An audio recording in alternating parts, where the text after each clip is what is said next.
Bismillahirrahmanirrahim. Baik, Assalamualaikum warahmatullahi wabarakatuh. Perkenalkan, nama saya Hairul Ramadhani, NIM 2412300667, dari kelas C Prodi Sistem Informasi dengan matkul analisis proses bisnis tugas ketiga, yaitu menganalisis artikel lagi. Seperti biasa, video ini sama seperti video-video sebelumnya dibagi menjadi 6 part. Berarti ada 6 artikel. Ya, sekian. Baik, di sini langsung kita masuk ke artikel pertama yang berjudul Analisis dan Perencanaan Sistem Informasi Pesanan dan Penjualan Pakaian Muslim Berbasis Web pada Toko Hidayatullah Jambi. Nah, untuk menentukan identifikasi masalahnya, nah di sini tuh ada beberapa. Yang pertama itu melalui proses bisnis manual. Toko Hidayatullah itu masih mengandalkan proses manual seperti promosi mulut dari mulut ke mulut, dan transaksi tunai di toko. Yang kedua, keterbatasan promosi.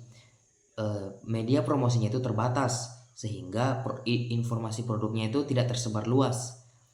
Nah, tidak efisien sistem online atau tidak ada sistem online. Pelanggan harus datang langsung ke toko untuk membeli sehingga menyulitkan beberapa pelanggan yang tinggal di luar. Nah, dan ada kurang efisien. Proses pemesanannya itu dan penjualannya memakan waktu dan tenaga. Nah, yang kedua, pengumpulan datanya. Nah, pengumpulan datanya itu dengan beberapa tahapan. Yang pertama, data pelanggan. Nah, data pelanggan itu yang sudah membeli produk di toko. Yang kedua, data produk. Informasi tentang produk yang dijual, seperti pakaian muslim, kaligrafi, dan pernak-pernik. Yang ketiga, data transaksi. Catatan transaksi penjualan yang dilakukan secara manual. Yang keempat, data metode promosi. Nah, metode promosi yang digunakan saat ini seperti promosi dari mulut ke mulut dan iklan tradisional. Jadi, pemetaan prosesnya itu, proses bisnisnya itu, yang pertama, promosinya itu dilakukan secara manual melalui interaksi langsung dengan pelanggan. Yang kedua, pelanggan datang ke toko untuk melihat dan memilih produk. Yang ketiga, transaksi dilakukan secara tunai di toko. Yang keempat, tidak ada sistem online untuk pemesanan atau pembayaran. Nah, prosesnya itu bisa dibilang promosi manual, pelanggan harus datang ke toko, dan transaksinya itu pakai tunai. Nah, yang kedua, proses bisnis yang diusulkan. Yang pertama itu, promosi dilakukan melalui website yang dapat diakses oleh pelanggan di mana saja. Yang kedua, pelanggan dapat melihat produk, memesan, dan melakukan pembayaran secara online. Yang ketiga, transaksi dapat dilakukan tanpa harus datang ke toko. Nah, untuk menganalisis kelemahannya, di sini ada beberapa. Yang pertama, kelemahan yang pertama itu promosinya itu tidak aktif karena jangkauan yang terbatas. Kedua, pelanggan harus datang ke toko yang menyulitkan pelanggan yang tinggal di luar. Yang ketiga, proses transaksinya memakan waktu dan tenaga. Nah, kelemahan yang terjadi saat ini itu tidak ada sistem online untuk pemesanan dan pembayaran, kurangnya media promosi digital yang dapat menjangkau lebih banyak pelanggan.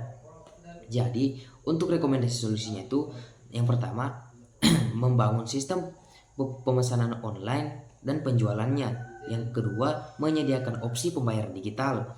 Yang ketiga, membangun website sebagai media promosi utama. Nah, yang terakhir itu melatih karyawan untuk menggunakan sistem baru dan memberikan dukungan teknis kepada pelanggan. Ada yang keenam itu implementasinya.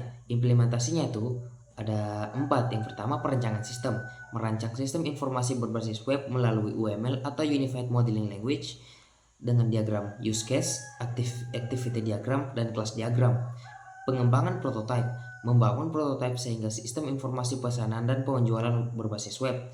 Pengujian sistem. Melakukan pengujian untuk memastikan fungsionalitas dan keamanan sistem. Dan yang terakhir, peluncuran sistem. Meluncurkan sistem informasi berbasis web kepada pelanggan dan karyawan toko. Bisa juga dibilang itu sebagai menguji sistem sebelum diluncurkan ke publik. Nah, untuk evaluasinya itu ada evaluasi fungsionalitas, mengevaluasi apakah sistem itu telah memenuhi kebutuhan. Ada evaluasi keamanan, mengevaluasi keamanan sistem termasuk keamanan data, pelanggan, dan transaksi online. Yang ketiga itu evaluasi kinerja, mengevaluasi kinerja sistem seperti kecepatan akses website dan respon sistem terhadap transaksi. Dan yang terakhir, umpan balik pelanggan, mengumpulkan umpan balik dari pelanggan untuk mengetahui kepuasan terhadap sistem baru. Mungkin sekian dari saya untuk artikel 1. Ya, seperti itu. Saya tutup. Assalamualaikum warahmatullahi wabarakatuh.